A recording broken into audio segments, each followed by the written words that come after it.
ओम शांति। प्यारे भाई और बहनों, मातेश्वरी जी की कितनी गुये गुये बातें आपको सुना रहे हैं।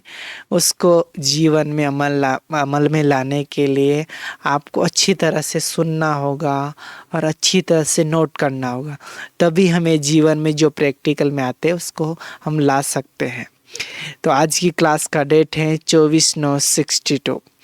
हेडलाइन है, बाप की आज्ञा है अपवित्रता के खाते को समाप्त कर पवित्र बनो और बनाओ।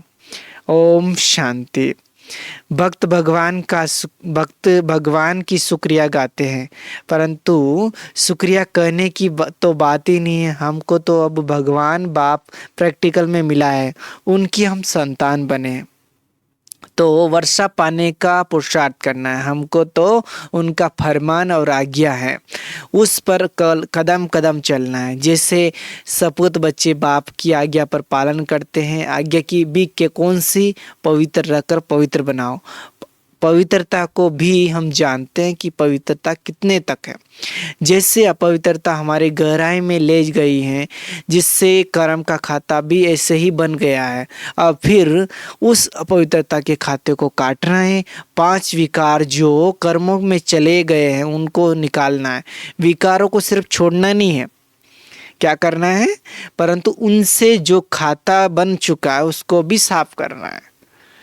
विकारों ने सारा अपना अपना बना लिया है, विकारों का राज्य है, उसको पलटना है। सिर्फ ब्रह्मचर्य का पालन करना ये कोई बड़ी बात नहीं है, परंतु उन विकारों से जो खाता बना है उसको खत्म करना है।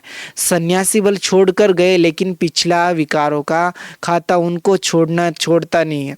बल जो करते हैं उसका हजूरा मिलता है, जो जन्म लेकर फिर भी सन्यासियों के संग में चले जाते, परंतु नाते को काटते नहीं है।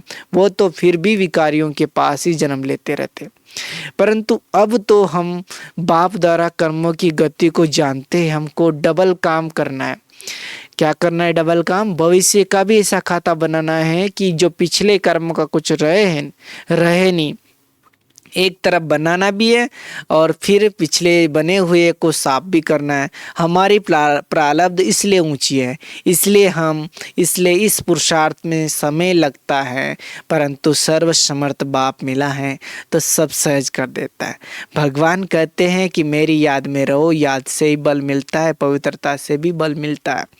फिर जो कुछ मिलता है वह दान भी करना है, जो दान से भी बल मिलता है। इस प्रकार बल को जमा करना है।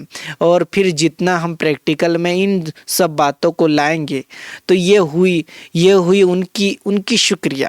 बाकी महिमा की तो कोई बात ही नहीं, महिमा भी कर्तव्य के ऊपर है। उसने ऐसा ऊंचा पाठ बजाया, वो अपना कर्तव्य करते हुए बाप है। ऐसे नहीं कि हम भी वो कर्तव्य करते हैं तो हम भी बाप हो गए, नहीं। भले अपने कर्म से हम ऊंचे बनते हैं, बाकी मनुष्य तो इन बातों में मुझे हुए, उनके गुण और उनके कर्तव्य को ही मिला दिया है। ऐसे नहीं कि वो कब बिगड़ता है और फिर बनता है, लेकिन हम ही बिगड़ते और बनते हैं। वो तो सदा बना हुआ है, उसके बिगड़ने की क्या बात है। अब इन बातों में मूझना नहीं है। माया के कभी विघ्न आते हैं, ये भी पिछला खाता है। उसे या तो चुकतू करना है या तो इस सहज ज्ञान बल से काटना है। इसके लिए तो हम पुरुषार्थ कर रहे हैं। जब तक शरीर है, इस शरीर का होना माना हिसाब किताब है। फिर ये शरीर नहीं रहेगा। हर कर्म की गति को बहुत विस्तार से जानते हैं कि किस कर्म से अकर्म और विकर्म बनता है। यह हमारा देवी ब्राह्मणपन का संबंध है, वह हमारा पिछले खाते का संबंध है। ब्राह्मणों का महत्व भी कर्म के ऊपर है कि ऐसे कर्म करने हैं और ऐसी धारणा रखने से पुरुषार्थ अच्छा होता है। ये भी ख्याल रखना है कि वही धर्मराज है जिसके पास हमारे सारे हिसाब किताब है, हिसाब किताब का खाता है।